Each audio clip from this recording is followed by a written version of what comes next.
Je ne sais pas si vous le savez, les colonnes de court-circuit calculées, présumées se produire dans un circuit, sur un jeu de barre et ainsi de suite. Dans la réalité, ils n'atteindront jamais ces valeurs-là.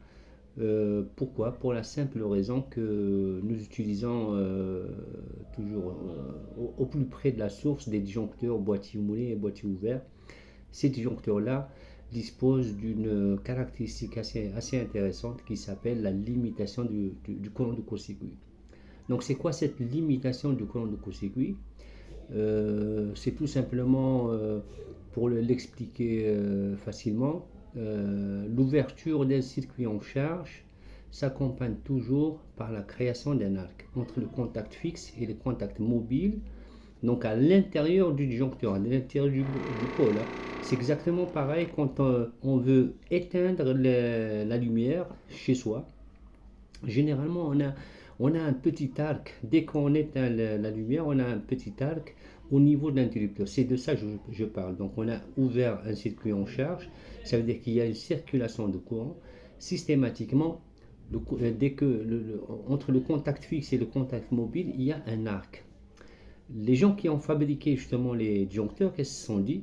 Pourquoi ne pas utiliser cet arc-là? Parce que l'arc électrique, normalement, il a une DDP, donc il a une tension inverse qui va s'inverser par rapport à celle de la source. Et également, puisqu'il fait passer du courant, donc il a une impédance. Donc, pour revenir aux disjoncteurs limiteurs du courant de court-circuit, donc ils vont se reposer sur cette caractéristique-là.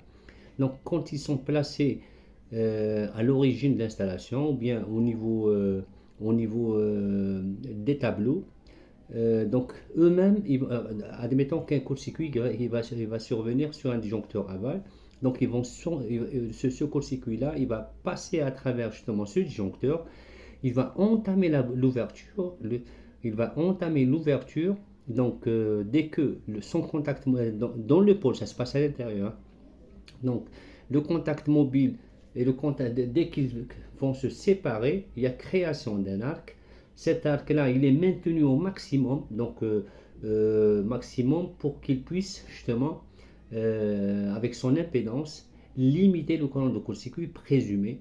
Au lieu d'avoir une valeur, je dirais comme ça, c'est un exemple là, si on a calculé 12 kA de ICC max par exemple, lui, grâce à cette caractéristique, on va obtenir à peu près 10% ou bien 15%. Bon, les chiffres, on ne les connaît pas parce qu'ils ne sont pas calculables. C'est une donnée qui est fournie par le fournisseur puisque ça obéit à des tests tels que c'est stipulé justement dans la NFC 1500. Voilà, c'était tout pour cette vidéo courte. J'espère à très bientôt.